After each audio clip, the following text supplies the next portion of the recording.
You have your mic, no? Yes, okay, can you hear me? Okay. Okay, thank you very much. Yeah, so we don't do this.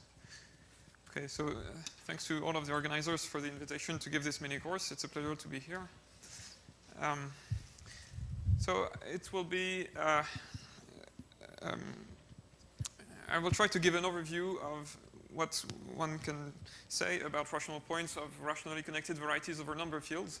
So it's a very general topic, but there have been some developments in the past 10, 15 years with quite surprising interactions between analytic methods coming from analytic number theory and various algebraic methods to study these things. So my goal will be to try to give an overview of, an up-to-date overview of the existing methods and problems. So today I will first discuss the questions that the sensible questions that one can ask about these things. And today and tomorrow and tomorrow and the day after I will talk more precisely about the methods.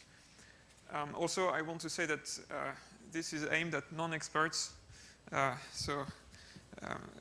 Maybe experts do not need to attend the lectures. So let K be a number field.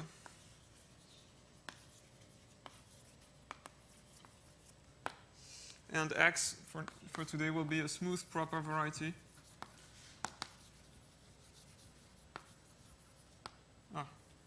Okay. Over K. And say geometrically irreducible.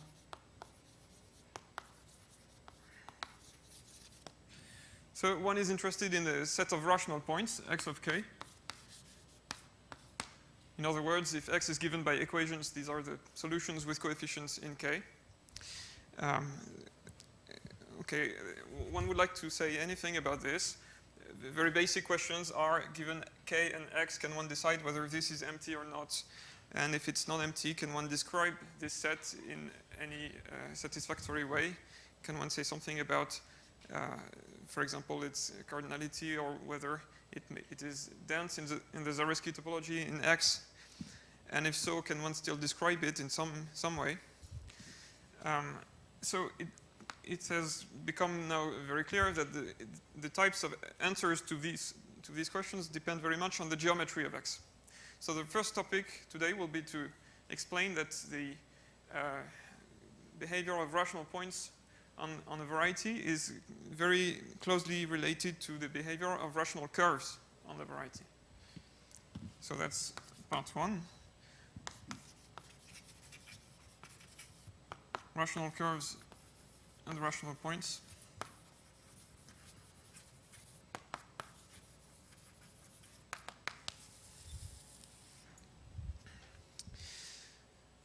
Okay, so this is in the title. This is in the words rationally connected varieties. So I will recall what this means. So it's a variety which has lots of rational curves. The definition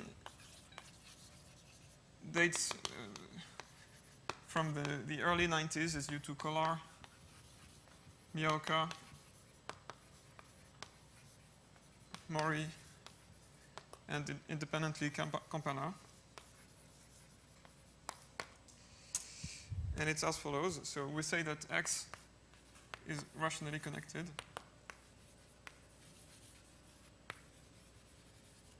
Which I will abbreviate by RC. If the following condition is satisfied, so it's a geometric property. So we're going to look at X only over algebraically closed fields. And the condition is that for any algebraically closed field K, capital K,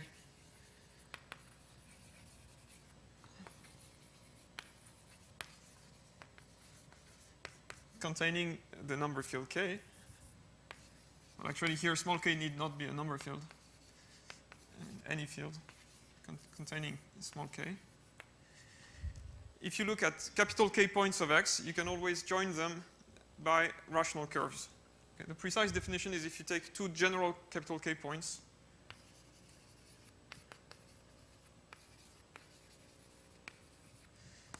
any two general capital K points can be joined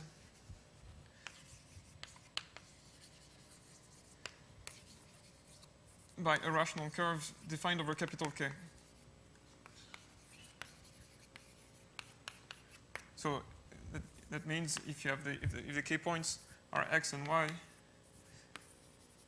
it's really just that there exists a morphism from P1 capital K to X capital K, which sends 0 to X and 1 to Y. So this is a definition which plays a very important role in the study of complex varieties, the minimal model program and classification of complex varieties. But it turns out that it's very relevant to a number of theoretic questions. Okay, examples of these.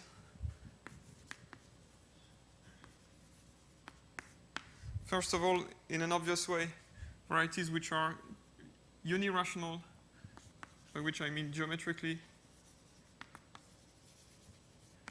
unirational or rational varieties, so dominated by some projective space or even by rational equivalent.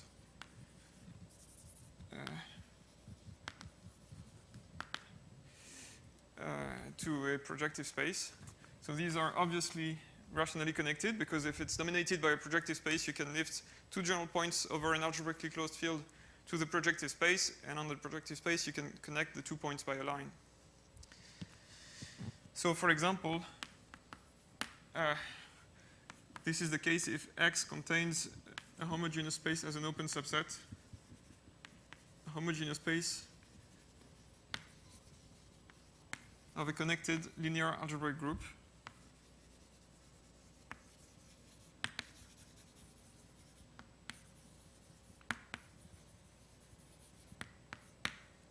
Now there are other examples of rationally connected varieties which need not be rational or unirational a priori. Fano varieties. That is, minus kx should be ample. So this is a deep theorem of Kolar, Miyoka, Mori, and Campana, that they are rationally connected. Then another interesting class of rationally connected varieties is given by fibrations, namely the total space of a fibration into rationally connected varieties over a rationally connected base is rationally connected.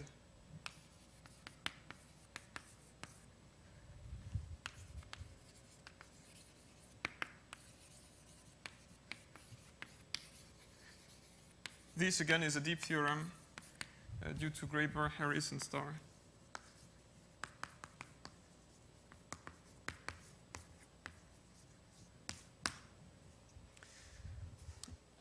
Also, I should mention that this class of varieties satisfies very nice geometric properties. For example, it's invariant, it's stable under smooth deformations, and so on. Okay, so now what's the relation between these things and rational points? So, as I mentioned, it's now understood that the presence of rational curves on the variety should be very much related to the behavior of rational points. So rationally connected varieties are those whose geometry is as close as it can be to projective space. There are as many rational curves on them as you could hope to find.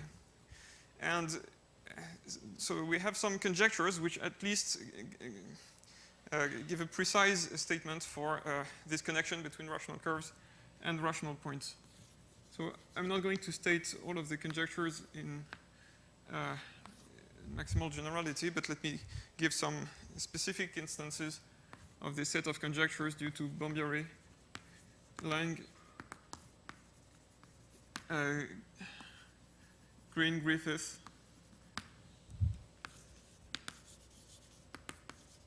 and Campana. So let me give three statements. So the first is, if X is of general type,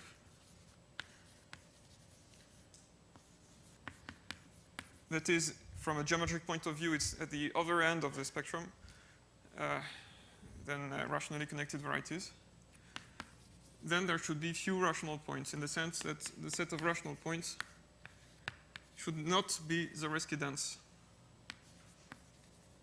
So they should all be concentrated on some strict subvarieties.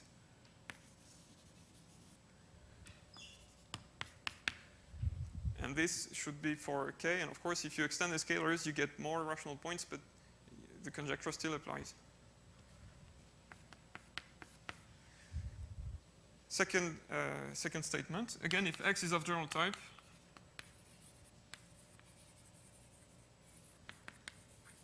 then accordingly, there should be few rational curves. Then the union of all rational curves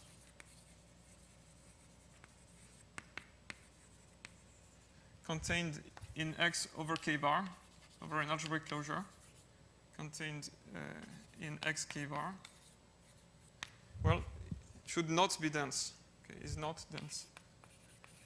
Is not Zariski dense in X. So they should not cover the whole of X.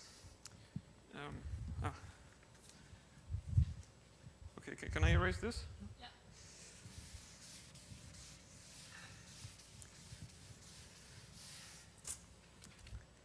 So few rational points, few rational curves. That's two parallel statements, well, conjectures. And conversely, if you assume that that there are lots of rational curves, if X is rationally connected, then one hopes that there are many rational points.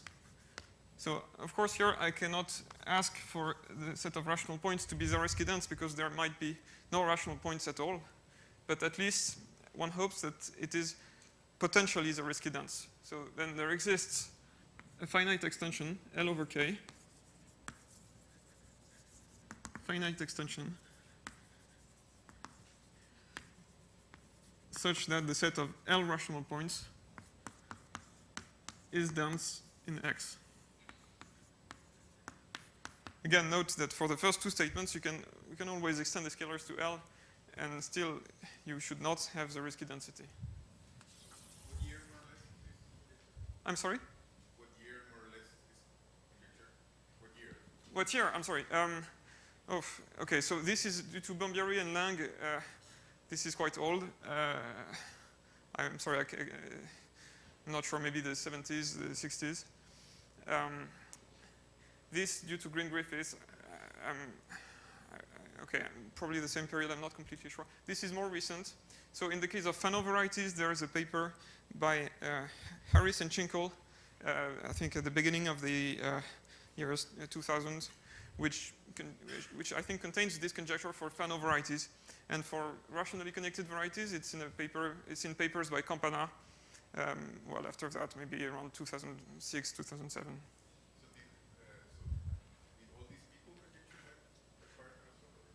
No, okay, this is really just due to Campana.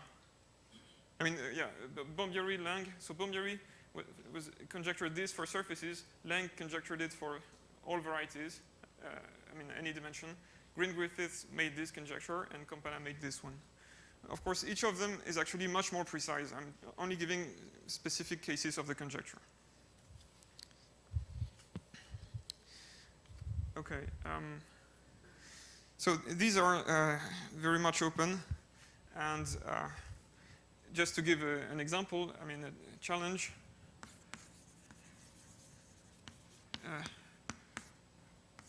Prove, so this is called potential density of rational points. Prove potential density for conic bundle threefolds. For conic bundles over P2. So you have a variety, say over Q. You have a variety mapping to P2. The generic fiber is a conic, a curve of genus 0. This is a rationally connected variety according to the last example here. Can you prove potential density? So even in this very simple case of a rationally connected threefold, it's completely open.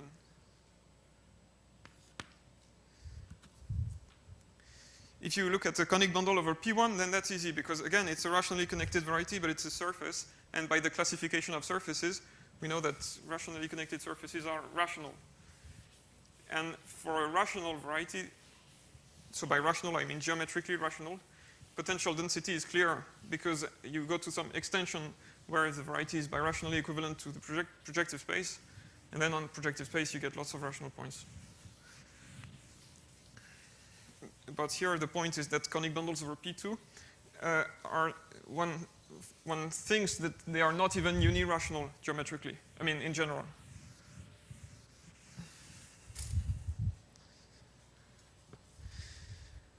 Okay, so this gives, again, this shows how rational curves should be related to rational points. Now, if you look at all varieties, or say, even if you restrict to general type varieties, then there's not much more that you can, that one is able to conjecture today about this. It turns out that if you restrict, on the other hand, to rationally connected varieties with lots of rational curves and hopefully lots of rational points, then we have much more precise conjectures than this. So that will be the focus for the rest of the mini course. So let me now go to local global questions. I mean, the point is that this statement, it's only about the Zariski density of rational points, and even after a finite extension of the ground field, it doesn't help you to determine whether there exists a rational point or things like that. So for this, you have to do more arithmetic. So K is again a number field. And I will consider the completions of K. So omega will denote the set of places of K.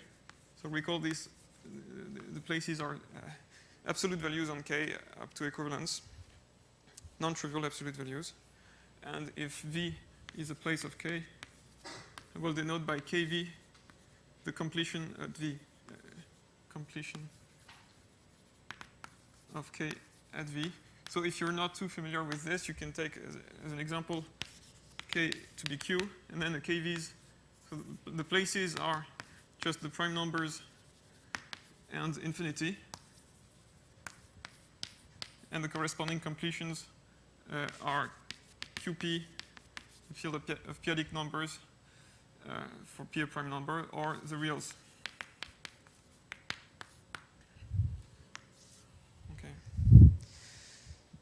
Okay, so the first question you could ask would be to give a criterion for the existence of a rational point. So here, the completions, I introduced them because there's an obvious obstruction to the existence of a rational point given by these completions. Namely, it could be that there does not even exist a point over some of the completions. So in terms of sets, the set of rational points sits inside the set of so-called adelic points, which here, because K is proper, is just the product of X of KV over the places V of omega. So maybe I should emphasize that here X is again smooth proper over K. So you have this diagonal embedding, and of course if the set on the right is empty, then the set on the left is empty. And now a prototypical example of a result which gives you such a criterion is the well-known theorem of Hasse and Minkowski. So this was proved in this generality in the 1920s, which says that this necessary condition that this set on the right is non-empty is in fact sufficient for quadric hypersurfaces. So if X in some projective space is a quadric hypersurface,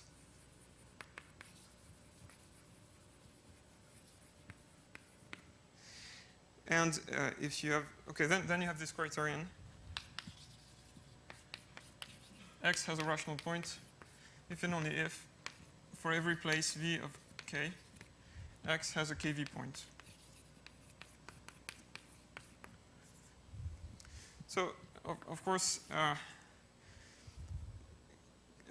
quadric hypersurfaces are rationally connected, so this is in our focus. And the point is that the condition on the right is rather easy to test in practice. If you have a quadric or even any variety in practice, there's always a finite set of places outside of which you can be sure a priori that there will be KV points. And at the finitely many places which remain, it's not hard to check place by place whether there is a KV point or not. It's using Hansel's lemma. So this gives you a practical criterion to decide whether there is a rational point. Now, of course, the situation for more complicated varieties is not so simple. This equivalence fails in general, even if you restrict to rationally connected varieties. So you have to take into account other phenomena which are given by class field theory. So that's the so-called Brouwer-Manin obstructions.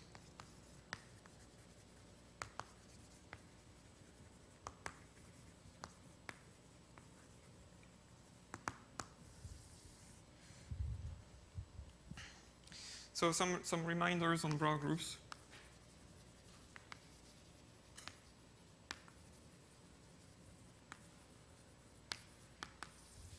So recall that if capital K is a field, one associates to it a group, Brouwer group, which classifies central simple algebras.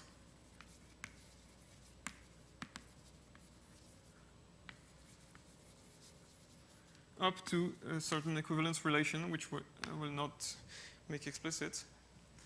And it's a classical fact that this group, so the group law is given by tensor product, is also a Galois cohomology group. It's H2 of the Galois group, the absolute Galois group of K, with values in K bar star. And one can rewrite this in terms of étale cohomology. It's étale H2 of K with values in GM. Okay, this is very classical. So the point of view here is either concrete central simple algebras or cohomology classes. Both points of view are useful. So as an example of elements in there you have quaternion algebras.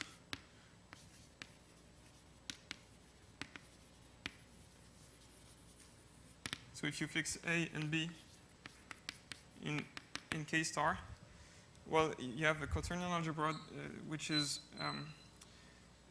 4-dimensional. K plus Ki plus Kj plus Kij. And the multiplication is given by I squared equals A, J squared equals B, and Ji equals minus Ij. So it's well known that this defines a central simple algebra over K. So it has a class which one denotes by AB. So that's a class in the Brouwer group. And it's also well known that this class is trivial if and only if the conic ax squared plus by squared equals z squared. So that's a conic has a non-zero solution in K cube.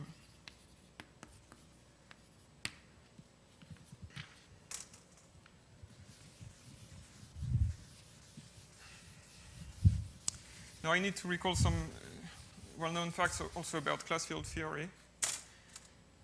So reminder,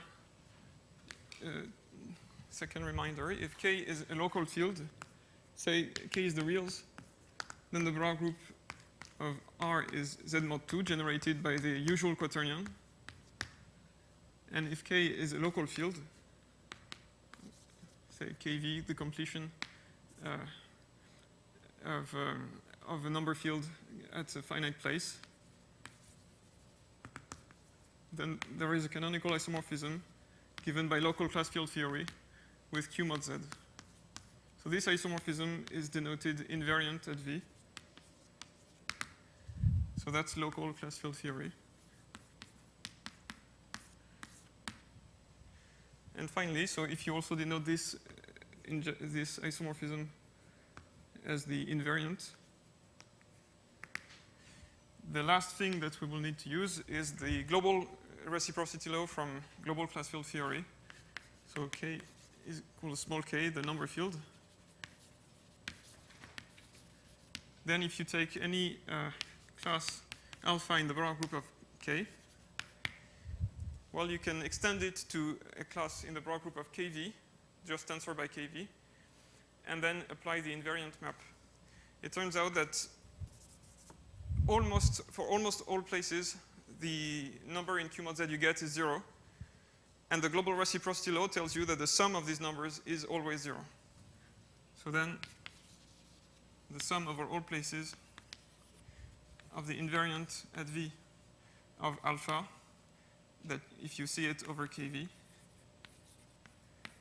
is 0 in Q mod Z. Again, with the implied understanding that this sum is finite.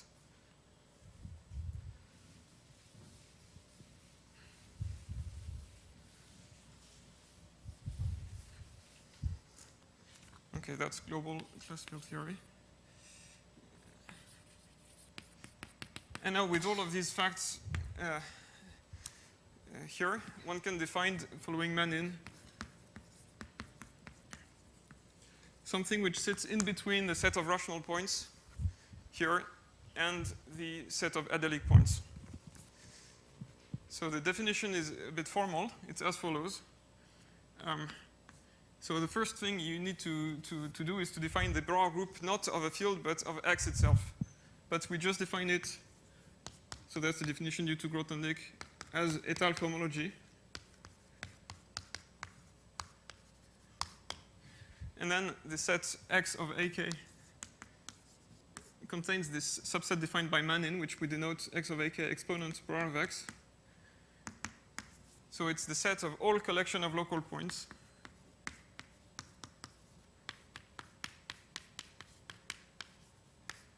which have the property that whenever you take a class in the Borel group of X, okay, it's just a cohomology class, but as any cohomology class, you can pull it back by any morphism. You can restrict it at PV. So if you take alpha and restrict it at PV, you get a class in the Borel group of KV. Now you can apply to this the local invariant map. You get an element of Q mod Z, take the sum over all places, and the condition is that this should be 0. It's a general fact that the sum is always finite.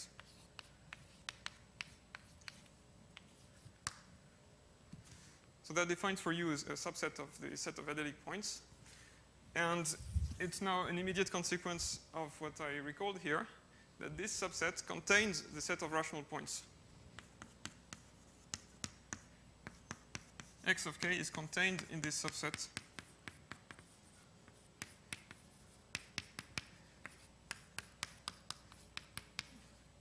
And the reason is if the collection PV comes from a single rational point, then all of the alpha of PVs come from a single class in the Borel group of K, alpha of P. And then you're just looking at the sum of the invariants of a fixed class, and that's 0 by the global reciprocity law. So we have this, and in addition, it's not hard to see that the second inclusion is closed. It's a closed subset. So this gives you a new reason why a variety might fail to have a rational point, even though it may have local points in every completion. Namely, it could very well be that the intermediate set is empty.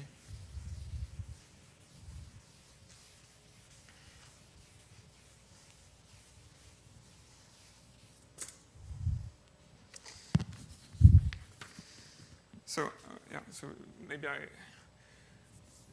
I give an example, a standard example. So it's an example due to Iskovsky. So this definition is due to Manin in the 70s, and shortly after, Iskovsky had this example of a variety for which this phenomenon appears. So let X be a smooth proper model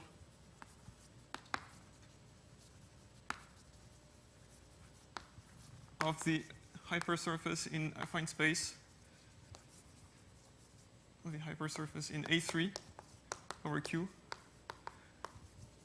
defined by the following equation. So y squared plus z squared equals 3 minus x squared times x squared minus 2.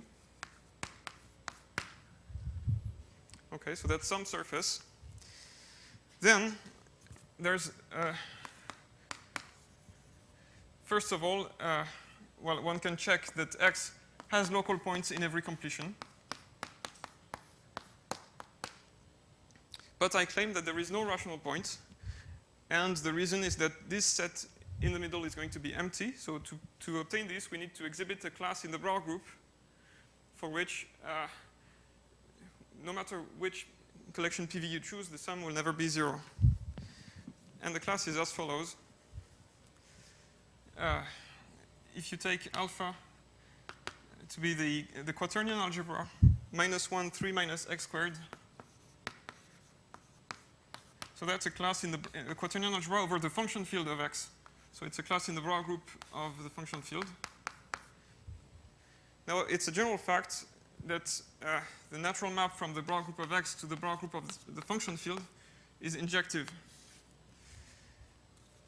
And there's a whole theory of residues which allows you to say, okay, I compute some residues and I deduce that alpha belongs to this subgroup.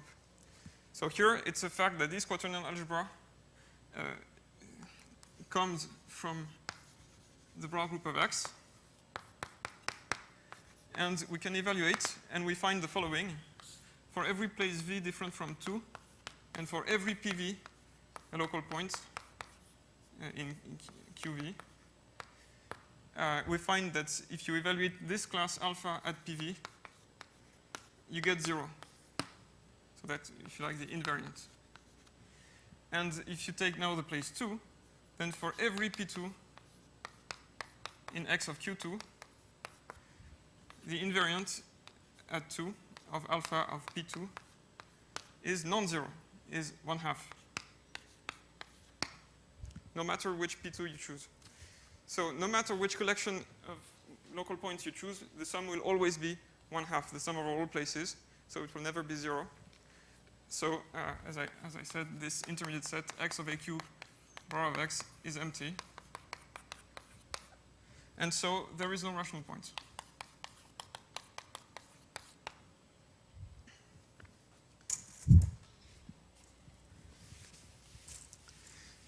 So here, of course, it's a completely general formalism. It just depends on class field theory, local and global, and the definition of the Brauer group of a scheme.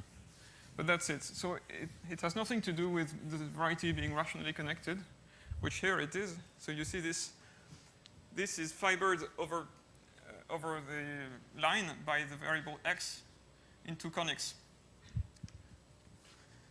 So this is rationally connected, but the general formalism has nothing to do with rational connectedness. However, for rationally connected varieties, we can hope much more than for general varieties. Namely, there's a very precise conjecture, which is due to Colliot-Helen in this generality. In the case of surfaces, it was proposed by Colliot-Helen and Sansuc in the 80s. So in this generality, it's, I think, from 2003 or around that, which says that if X now is a rationally connected variety,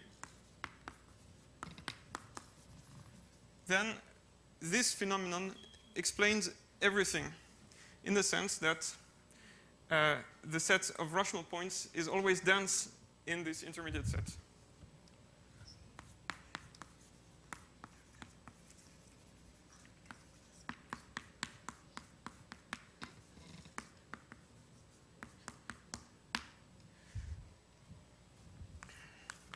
So this is the best thing that you could hope for, again, because the second inclusion is closed, so it cannot be dense in more than the set in the middle. And in particular, this gives you a criterion for the existence of a rational point. if you assume the conjecture, then the set of rational points is non-empty as soon as this intermediate set is non-empty.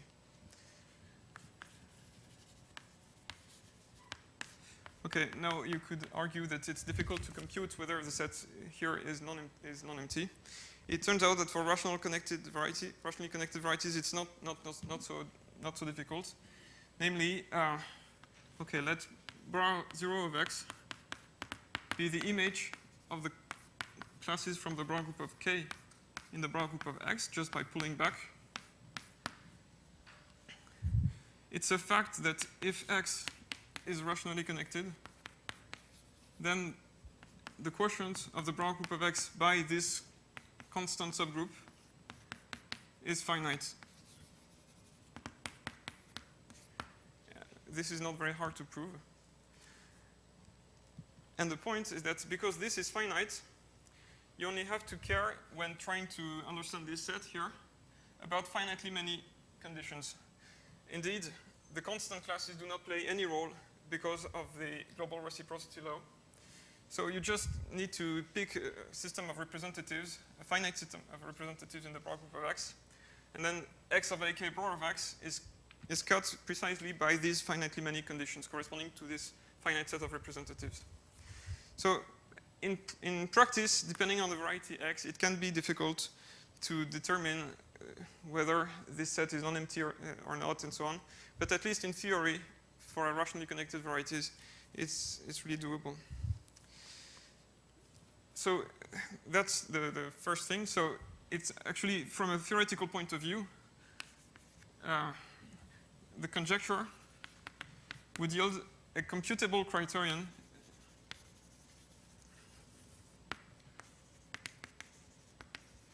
for the existence of a rational point. So that's the first remark. I mean, it's not known whether there is an algorithm to determine whether a rational point exists on an arbitrary smooth proper variety. And the second remark is that here, actually, one gets much more than just existence of a rational point.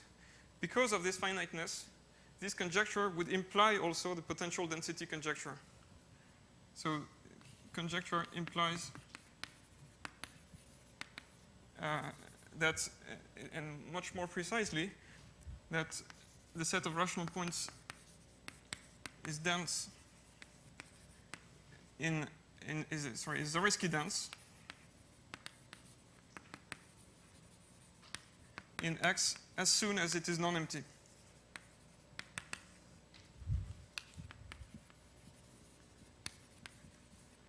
But this is a much stronger statement than Campana's conjecture in this case. And the reason is, well, if it's non-empty, then the set on the right is non-empty, but because you have only finitely many conditions to care about, in fact, this is not only a closed subset, but also an open subset of the set of adelic points. So if you want to find rational points outside of a given closed subvariety, you just move a little bit one of the local points so that it's outside of this closed subvariety and that the finitely many conditions are still satisfied.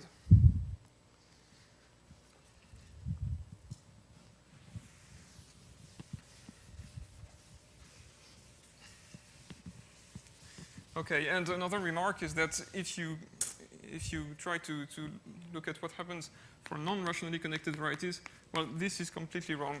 So there are by now there are many examples of non-rationally connected varieties.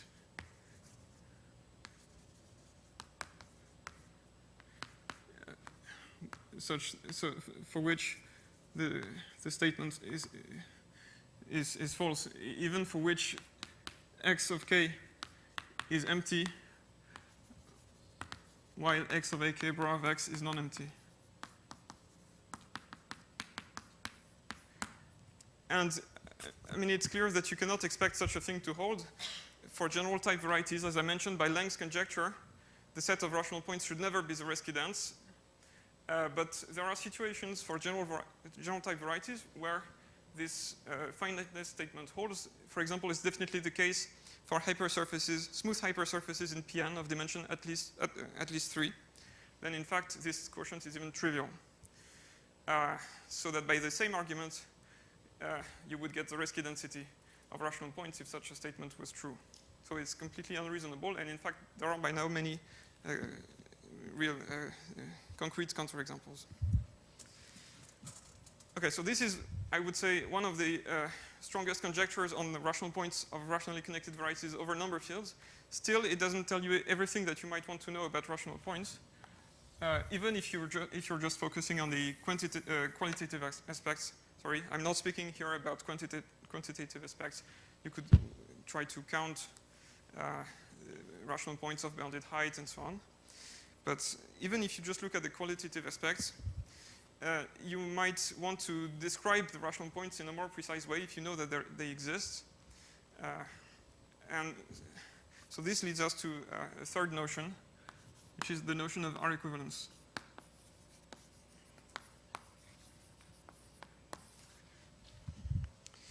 So let me define first what this is. So X will be, well, maybe not smooth, just a proper variety for now over a field K. Then, okay, definition.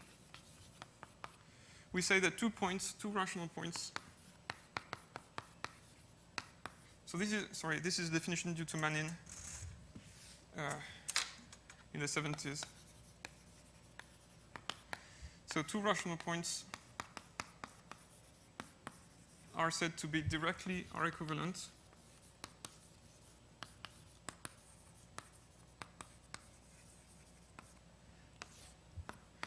if there exists a morphism from P1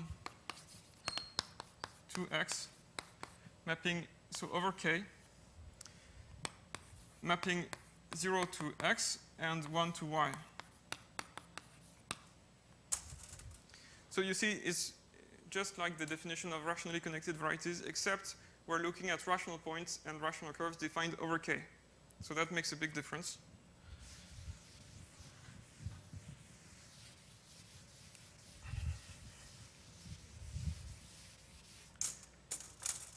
And then, so that's the first part of the definition. And second part, well, we say that X and Y are equivalent if you can find the chain of such things.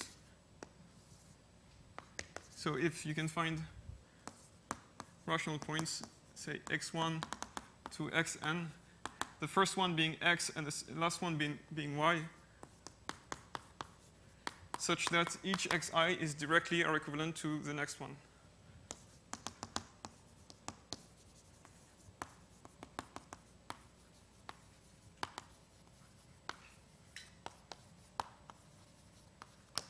Okay, so this defines for you an equivalence relation on a set of rational points, and one considers the quotient, the set x of k mod R, so the set of R equivalence classes of rational points.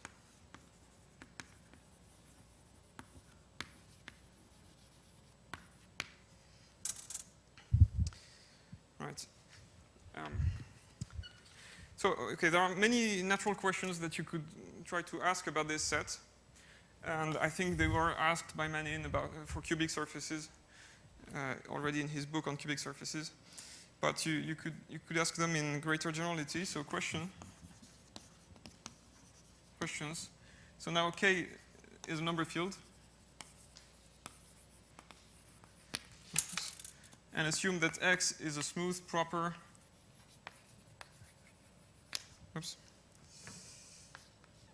and rationally connected variety over K. Well, first question, is the set of R equivalence classes finite?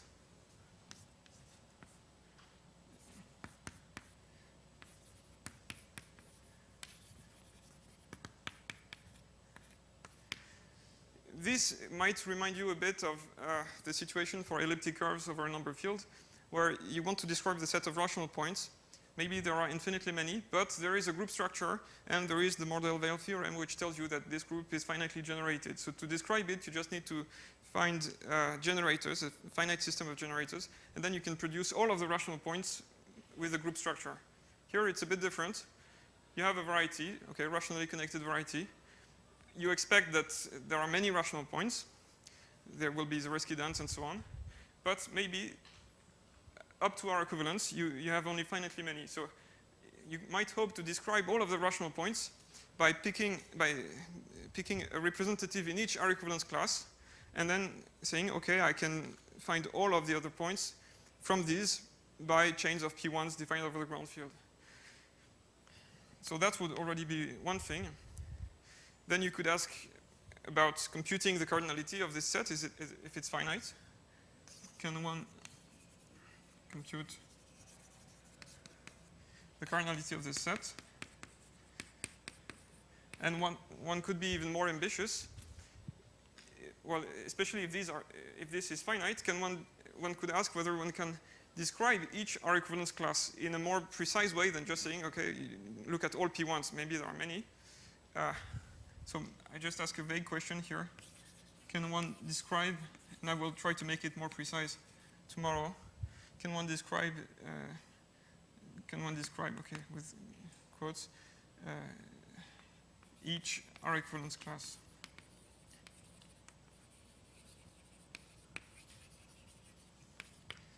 So the answer to this last question is known only in very specific cases.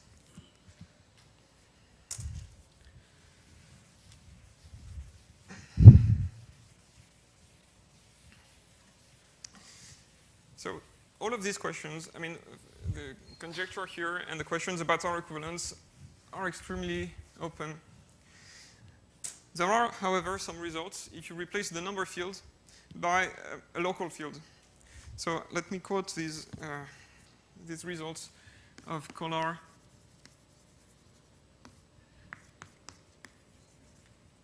and Szabo,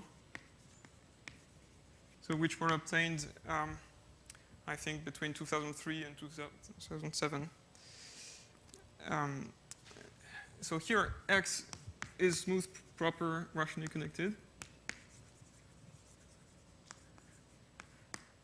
over a field K. And then,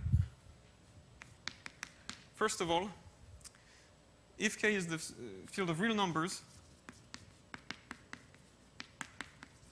then in fact, Kolar proves that this is very simple. R equivalent is just the equivalence which defines the connected components. So then the R equivalence classes are the connected components of the set of real points.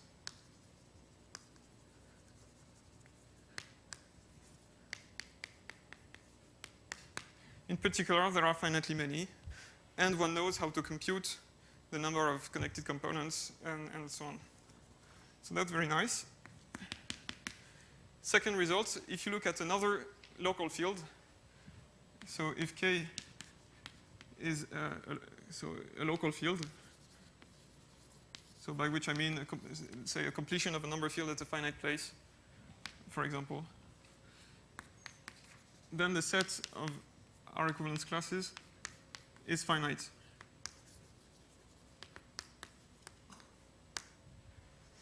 And finally, so the first two are due to Kolar, and the third is due to Kolar and Szabo. If K is a number field, small k,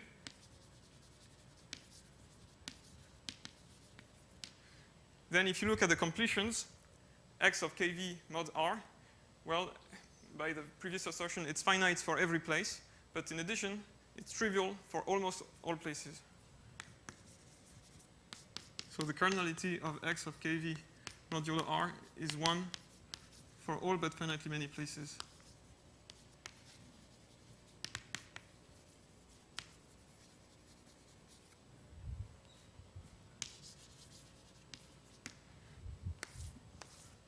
So this is very nice.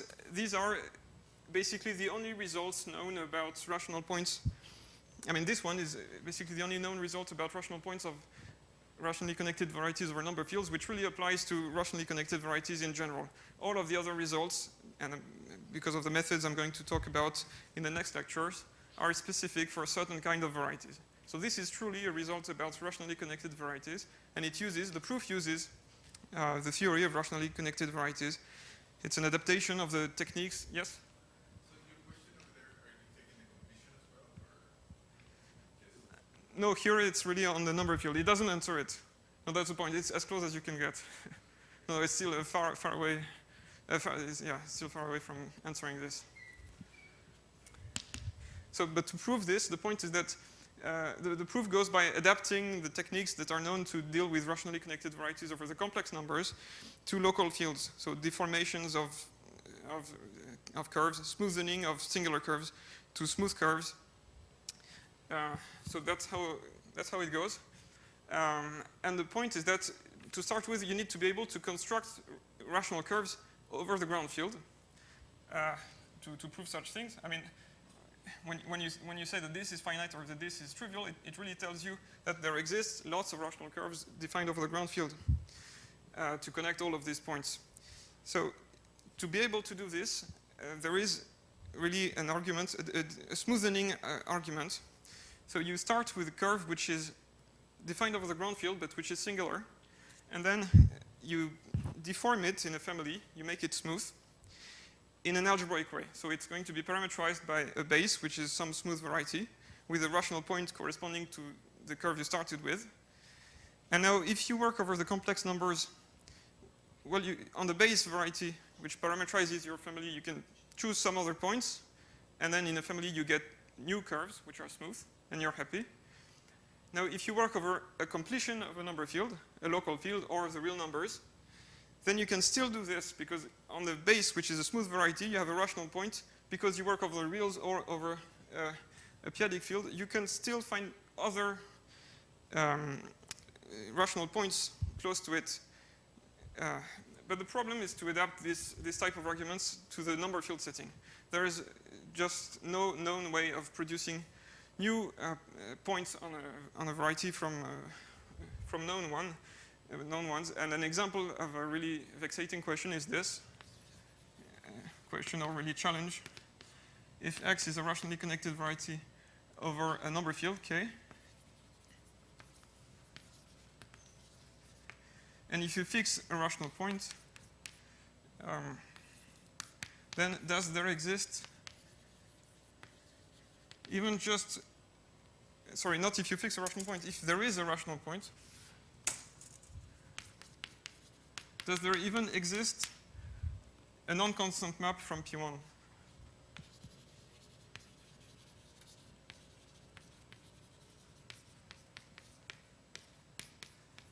So even this is completely open, and of course you need to be able to answer this before being able to say something about R equivalence on general rationally connected varieties.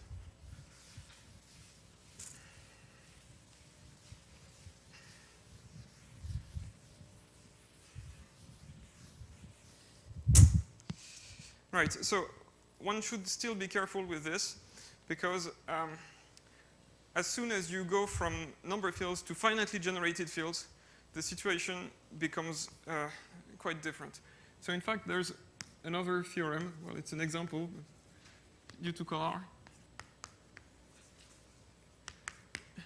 which says that if you work over, say, Q adjoint T, the simplest possible finitely generated field, which is not a number field, then the answers to these questions are no. I mean, at least for the finiteness part. So there exists smooth quartic hypersurfaces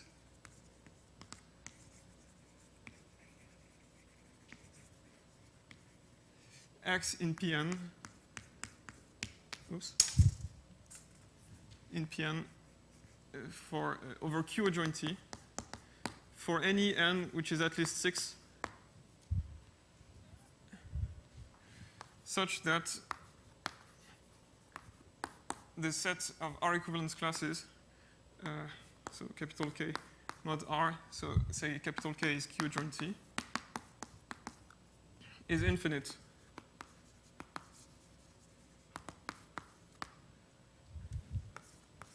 This is still open even over these fields for surfaces. And of course, over a number of fields, we don't know the answer. But as soon as you go to Q joint T, it becomes quite different. So I think this rather striking example, so it was produced in 2003, and I'd like to explain the ideas of the construction. So sketch.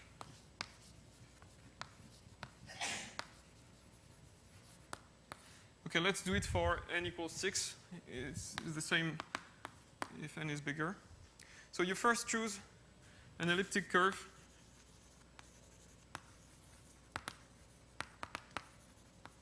E over Q, which is, first of all, an intersection of two quadrics in P3.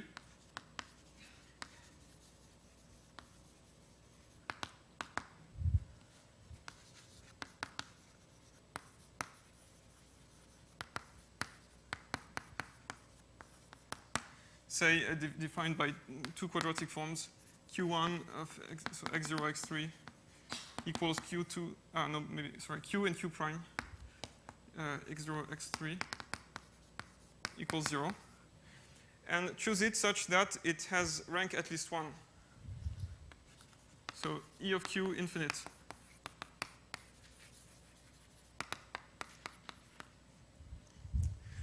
Then consider the following. Let y0 in P6 over Q be defined by the following equations. So in P6, I'm going to take homogeneous coordinates, which will be x0 to x3, and then y0, y1, y2. Homogeneous coordinates x0 to x3, y0, y1, y2. So the defining equations of y0 will be these two, q and q prime equals 0, and xi times yj equals 0 for every I and every j. Okay, so this defines for you a subvariety of P6, and in fact it's an intersection of quadrics. Maybe not a complete intersection, but it's an intersection of quadrics. I mean, all of the equations are quadratic.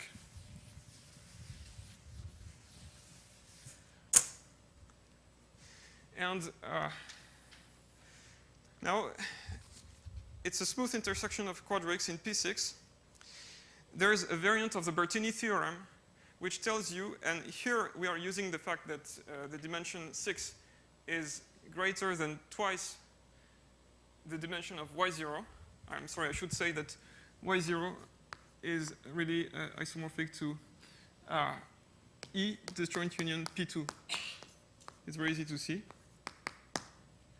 So it has dimension 2, and because it sits in P6 as an intersection of quadrics, there is a variant of the Bertini theorem which tells you that it is contained in some smooth quartic hypersurface. So some variant of Bertini using the fact again that the dimension 6 is greater than 2 times 2, there exists a quartic hypersurface H in P6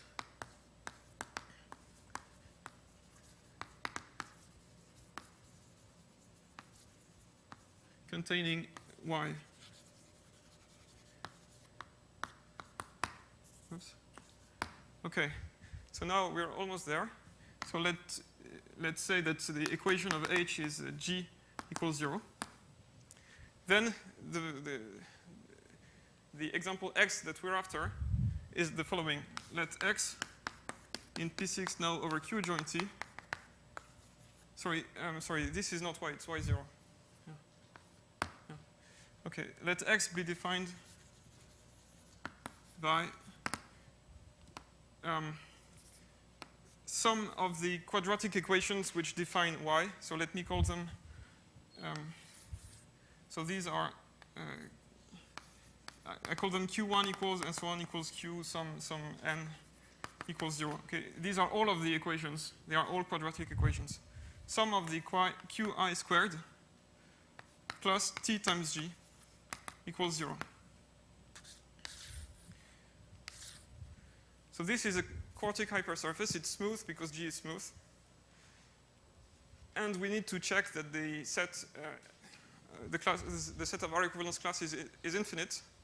And for this, the argument goes as follows. So I'm not going to explain the details, but I show it to you.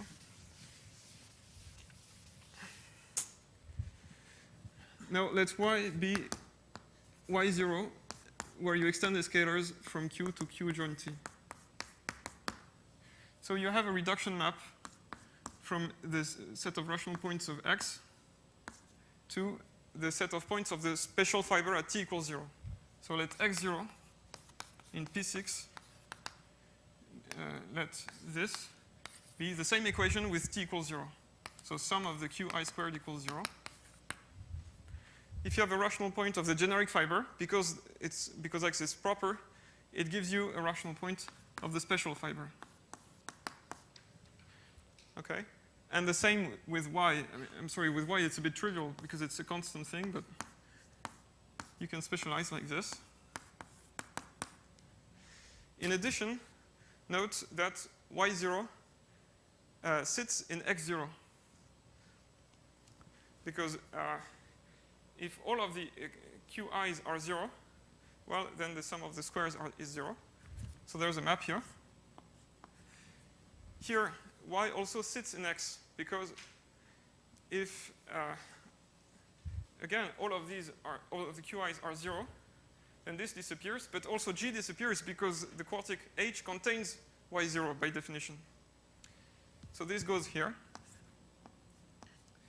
Now, there's the fact that these reduction maps are compatible with R equivalence. So it's a lemma, but one can check it. So you obtain maps like this on the sets of R equivalence classes. Finally, the horizontal map here is obviously surjective. Well, because, again, this is the constant family. And now, what's interesting is that the vertical map here is a bijection. And here, you see the trick. Why is it bijection? Because the rational points of X0, well, if you have a rational point, a solution of this equation in rational numbers, then because you have a sign on the rational numbers, all of the Qi's need to be 0. Okay, so any solution to this is actually a solution to this system Q1 equals Qn equals 0. So any solution of X0 actually lies in Y0. So that's why it's surjective, and it's very easy to see that it's injective, again, because R equivalence could not go outside of Y0 for the same reason. Okay, so we have this situation, and from this, we deduce that the map here is surjective. But then we're done, because look at Y0.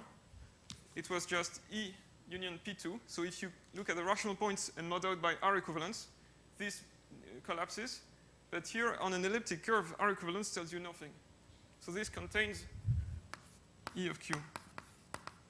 Okay, so this is infinite, so this is infinite, so this is infinite, so this one is infinite. Okay, so that's it for the example and for today's lecture. So I explained the main problems. So tomorrow and the day after, I will try to discuss the methods to attack these questions. Okay, thank you very much.